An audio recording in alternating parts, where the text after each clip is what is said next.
Hello, I'm Annabelle Lee, and welcome back to another episode of the Talking Classical podcast. Today, I'll be speaking to Emily Bynon, one of the principal flautists with the Royal Concertgebouw Orchestra in Amsterdam. I had the great pleasure of getting to see the orchestra during their London residency at the Barbican back in November last year, so many thanks to the press team at the Barbican Centre for arranging that amazing opportunity. In this conversation, we talk about Emily's musical journey from Wales to studying in London and Paris, what it's like to play with the Royal Concertgebouw Orchestra and in the auditorium itself, some of the different flutes she plays, and advice for practising. And for UK listeners, Emily will be returning to London to lead a masterclass at her alma mater, the Royal Academy of Music, on the 14th of March.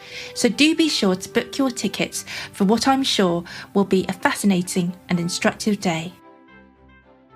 Emily, it's so wonderful to have you on. Thank you so much for taking the time to talk to me. Thank you so much for inviting me.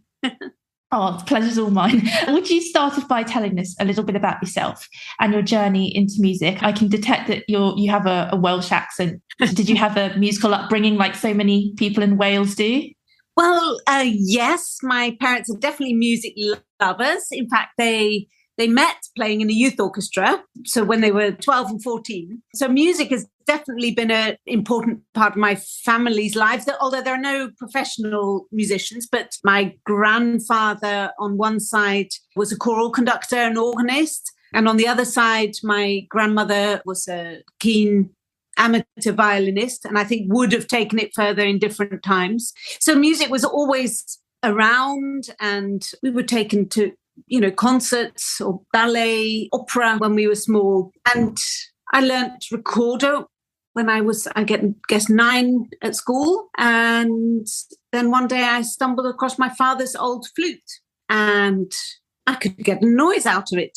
And the fingering sort of worked something similar to that of recorder. So that went quite quickly. And so quite quickly, my parents realised that I wasn't going to let this go and that they were going to have to find a flute teacher. So that was how it all started, really. I was 10. Yeah. Fantastic. So I read that you trained at Junior Royal College of Music and then on to Senior Royal Academy of Music. So what was the training like in London? Well, the junior department of the Royal College of Music was wonderful. That happens on a Saturday. So after 5 days of regular school, Monday to Friday, and my parents were both teachers, so they were very keen for us both to do normal, regular school. My sister Catherine Bynon is a harpist, also professional, also playing in an orchestra. She plays in the orchestra in Luxembourg. And from when I was about, I think I must have been 12 and my sister was maybe 9, or maybe I went for 1 year before she joined. I can't really remember. We used to go to the junior department of the Royal College of Music, which was a sort of Saturday school. And you would have your first instrument, your second instrument. You would maybe have a choir, an orchestra, oral training, history of music, theory, all those kind of things. And it was a filled school day with all subjects relating to music, which was just bliss. And so suddenly I wasn't the freaky kid at school who liked classical music. All my friends around me at Saturday school, they all liked classical music as well. So we fitted right in. That was wonderful. So I stayed there from 12 until the end of my sixth form. And I wanted to study with William Bennett, and he taught at the Royal Academy. And luckily I'd got a place at the Royal Academy. So I switched my allegiances from our CM to our AM and had 4 very happy years at the Academy with William Bennett as my teacher. Amazing. What was it like studying with William Bennett? Because I saw a masterclass that he did from YouTube, and what really struck me about his approach is that it was all about the music, and that, even if there was a technical thing, that it would always be there to serve the music. It wouldn't just be a technical exercise. And also his approach was just so full of joy and freedom and just, and I see that. And now I see that in, so many people who've been taught by William Bennett. And I think that's what we all want as musicians, isn't it? We just don't want to be the technique can sometimes get in the way of us emoting. And what we want is just freedom, don't we? Absolutely, absolutely. No, he very much taught from out of the music and more specifically from sound. So what kind of color do you want to create? What consonant does that note start with? Is it a t or a d or maybe a p or a h?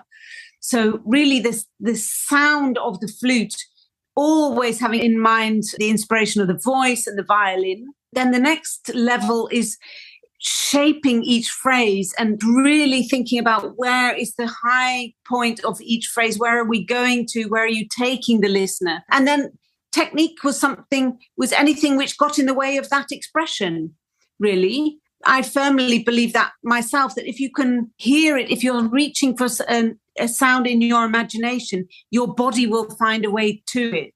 That doesn't mean that technique can't be practiced in an isolated way. Far from it, actually. So you can, as you're working on a piece of music, think, oh gosh, I haven't got very much vocabulary in terms of how to begin a note, for example. So then you can take that at one aspect and work on that in the sort of dry technical practice. Maybe you would love to be able to create a faster vibrato on a particular note, and that's not quite working. So you can take that isolated element into your dry technical practice. But the expression and this striving for your musical voice, always very much led by the music and the shape of the phrasing, the color of the sound.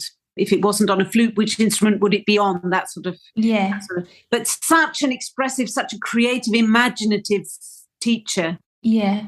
It was a great privilege, obviously, but it was such fun. It was really a lot of fun. Of course, a lot of hard work, but the pleasure that Wib used to have in playing music, he absolutely shared that and spread that to his students. And I think it's a great credit to him that in striving to find one's musical expression, I think he never tried to fit people into one particular mold. So all his students sound so different. And he was really worked on trying to develop your creativity, your imagination. What do you want to say with the music? What is the composer offering us as hints? And how to use that to bring the sound to the audience. Mm-hmm. And now it's up to people like you to pass on his methodologies and to pass on that legacy to the next generation. I mean, that must be quite a responsibility, but also a great honour as well. Absolutely. You put it perfectly. It's a huge honour to try and responsibility to pass on his legacy. And I have to say this, I don't think I teach a single lesson without quoting Wib at some point and, sharing the text that he might have written for a particular phrase, or to share how he saw a character of a piece of music. So very vivid teaching. I can, see him when I'm playing certain phrases. I can see his gesture. I can hear how he would play it. Yeah, I got to speak to Daniel Palethorpe a few months ago, and he was saying that he thinks about William Bennett's sound every day when he's, playing, doing his practising. So that really must be a sign of the impact that he had on his students. Absolutely, yes. Not a day goes past when I'm not thinking of his musicality and his voice, his flute voice, his singing voice. He was a real character. Yeah. Amazing. And so I then read that you then went to Paris and trained with Alan Marion. Why did you decide to study overseas as opposed to continuing with your postgrad in the UK? As a child, we'd lived abroad. Yes, before I started playing the flute, my parents lived in Nigeria before I was born. We lived in Sweden for a couple of years when I was very, very small.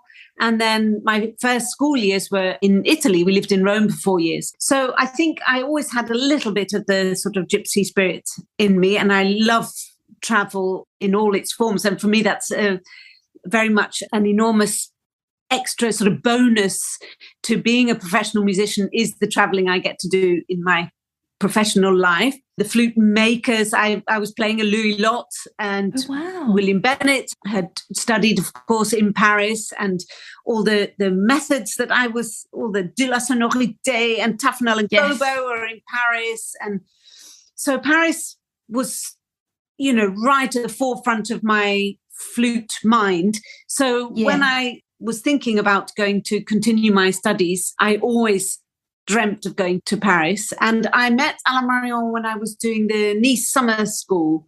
I think it was maybe the end of my first or second year at the academy, and did a summer course and loved the way that Marion taught. And it was such a contrast with the way that Wib taught, actually. And it was very much, Wib worked on such tiny detail and really honing, the legato between notes. We could spend a whole lesson on one line or maybe two lines of music. So incredible sort of microscope work, if you like. And Alain Marion took a much broader approach, if you like. Or maybe that was just what I needed at that stage of my study. I'm not quite sure. But the way it worked out anyway, I had I was in Paris for 8 months studying with Marion, because I'd already actually got my first professional job in Glyndebourne Touring Opera, which started the September after I graduated.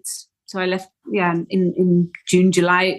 And in September, I had the whole autumn and beginning of winter filled. That took me up to Christmas with Glyndebourne Touring Opera. And so then in January, I went to Paris to study and stayed there until the summer. And then the following autumn, I did Glyndebourne Touring again. So it was a wonderful way of spending some time really consolidating all the detailed work that I'd done when I was at the academy. And I was so busy when I was an undergraduate. I was doing a double joint first study, but I was also teaching, and I was playing loads of chamber music, and I was playing, background gigs, and I was playing in amateur orchestras and student orchestras and scratch orchestras and orchestras that conductors put together to do a particular concert and all kind of things. So I had 4 incredibly busy years.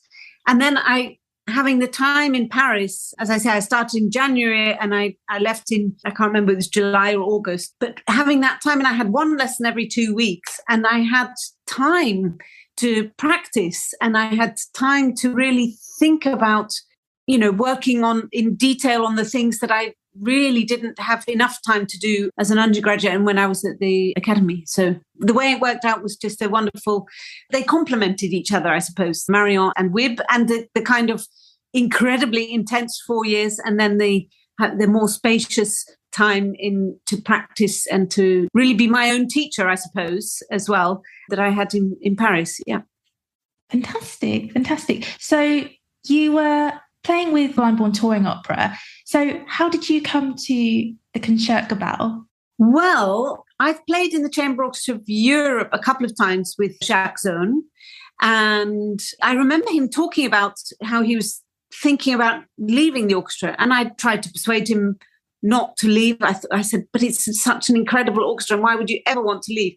And I didn't think very much more about it until about half a year later, when I was on the phone to William Bennett and telling him that the BBC National Orchestra of Wales had offered me the principal flute position, and I was so happy to accept, and that I was starting work there in January.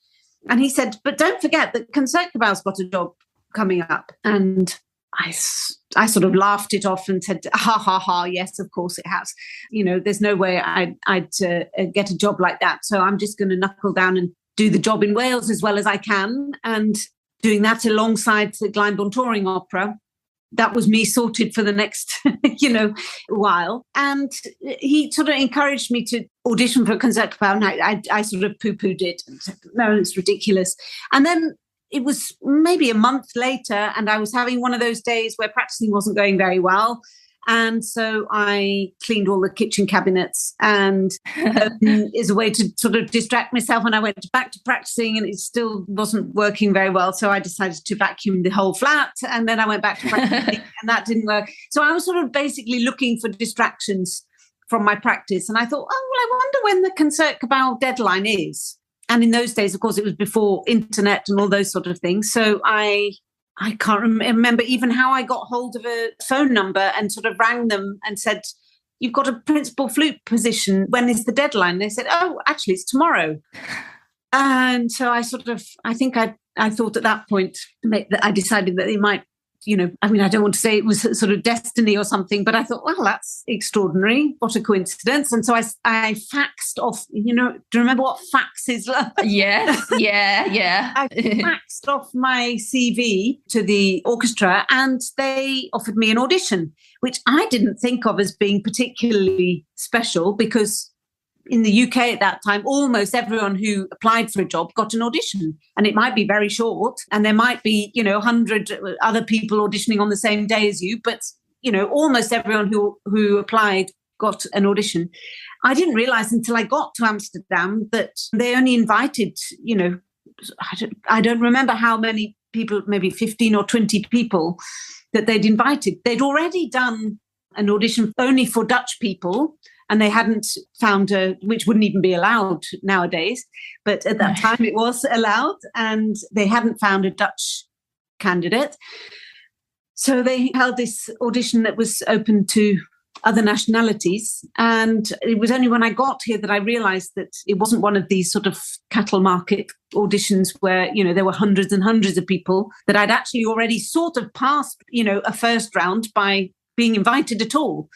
I did my audition here. I didn't think I stood a chance for a minute. But of course, I didn't want to embarrass myself. I didn't want to let anyone down. So I was very well prepared. So I went in and did the audition. They told me that I'd got the most votes from the first round, which surprised me. But then I had to wait another 3 months for the next round, which doesn't happen nowadays. I don't know quite why that happened. I think it might have had something to do with the fact that Jackson had just left and, maybe to keep the job open for him in case he wanted to come back. I don't know. And I've never found out really why that happened. But I had this 3-month wait to prepare for the next round, which was nerve-wracking because for the first round, I just went in and did what I could do and didn't think I stood a chance. And now I had the knowledge that in the first round I'd got the most votes. So I'd almost felt as if I could only lose the job. And then I found out on the day of the final round, that it had been so long since the first round that they actually were hearing another half a dozen or a dozen people. So they put in an extra round. So then I think maybe I don't know, I can't really remember what I felt, but maybe the pressure was off a little bit, in that I wasn't anymore necessarily in pole position, as it were. And I can't really remember very much about my audition at all, except it was over in a flash and something didn't quite go right in the Mendelssohn Scherzo, but I didn't fall flat on my face and got to the end and was kind of surprised that it had finished so quickly. And then they announced there and then that I'd been offered the job, which meant that you get a year sort of trial period. But when I was offered the BBC Welsh position, I started work there something like 2 years after my audition, because the UK trial system is so very different, where they might have, half a dozen or a dozen people going through the same trial process. So I was absolutely shocked when there was one person going through the trial process in the Concertgebouw, and it was me. And I had a year's trial, and I thought, well, there's no way that they're going to realize that I can't do it. So, of course, I'm not going to stay beyond the year. Of course, I'm not going to win the permanent position, but I'm going to enjoy the year. And I'm still here. So, yeah, that was how that all came about, really. It was all coincidence and having a bad practice day. Oh. And what is it like playing for one of the world's most prestigious orchestras? I mean, the Concertgebouw has a very distinct sound, certainly when I came to see them, very much in that German tradition. So what was it like adjusting to that whole style and approach? Oh, well, I mean, the building itself, that Concertgebouw, I was quite disappointed when I found out that just means concert building, which doesn't sound half as beautiful as Concertgebouw. Yeah. But it is an incredible building to see from the outside. It's breathtaking from the inside. And so it was quite an overwhelming experience, sort of thinking, well, this is because we always rehearse in the hall. And it still isn't, every day feels a privilege to be rehearsing and playing and performing in that hall. I still can't take it for granted, as it were. I mean, it's such a beautiful, beautiful surrounding. And the most wonderful, lovely, inspiring, sensitive, intelligent musical colleagues that anyone could wish for.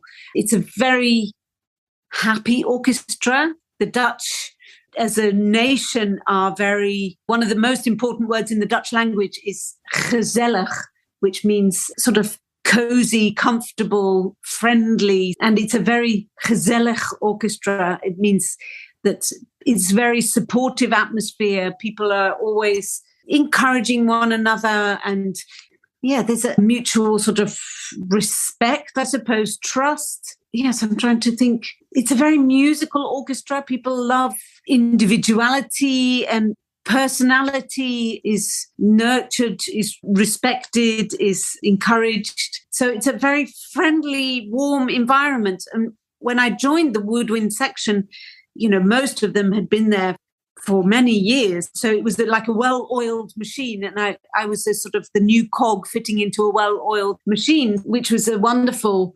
experience. And everything's sort of open to, you can talk about balance, and you can talk about intonation, and you can talk about timing. And so it's a very, friendly orchestra, musical orchestra. Sound, I think, is in the hall is such a very important thing. And you commented on us having an individual sound, and we always consider the sound of the hall as being, like a member of the orchestra or an instrument of the orchestra that we have to try and take with us when we go on tour to a perhaps less favourable or maybe in some cases easier, because it's not an easy hall to play in at all. We sometimes find it difficult to hear from where the woodwind position is, to hear the violins and what's happening at the very front of the stage, for example. And it's sometimes quite difficult to hear on stage, from left to right. So it's by no means an easy hall to play in, but it's a very beautiful hall, and it's a beautiful hall to listen to music in. So we try and take that with us when we go on tour, in a way. Fantastic. I'd like to just touch upon some of the flutes that you play, because I saw in a video you did for the Concertgebouw, you were talking about the Mahler symphonies, and I know that you have a silver, a gold and a wood flute. You said that the wooden flute would probably be more suited for the Mahler symphonies. But can you tell us a little bit more about these instruments? Because each one requires a very different playing style, doesn't it? Yes, I am a very, very lucky lady. I have got my main two instruments. I've got a 14 carats gold Haynes with a gold Lafin head joint.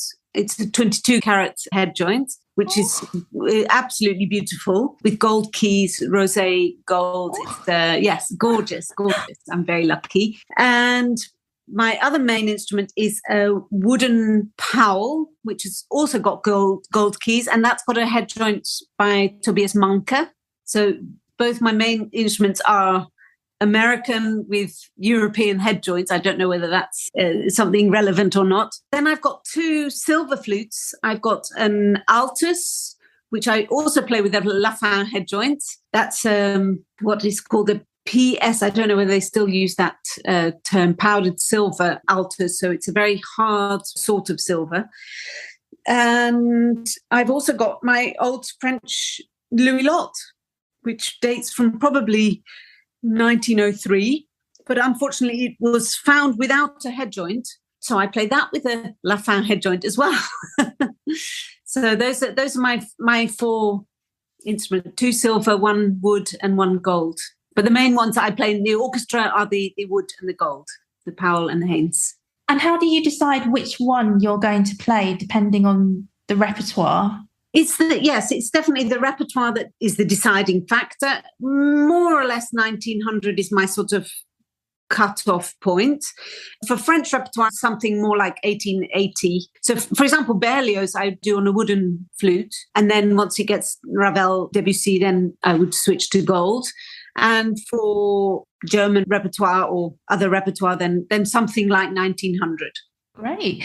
I'd just like to talk about some of those brilliant lockdown insanity prevention videos that you did during the glory days of the 2020 lockdowns. I mean, they're wonderful resources for flutists and even classical musicians or experiences. How do they come about? Oh, well, that was, yes, as you say, the first lockdown. And I am a little bit of a workaholic, has to be said. And the idea of having, well, of course, in the first instance, we didn't realize quite how long it was going to last. But as soon as it was announced that we weren't going to have any public concerts for 10 weeks, the first thing that got cancelled were lots of masterclasses. And I just felt so sorry for young players, at music college, which is such a exciting time, a rich time for meeting people and playing in all sorts of crazy ensembles, and of course practicing your socks off and playing concerts left and right, and all that vanished. I mean, I found it hard enough, and I've been,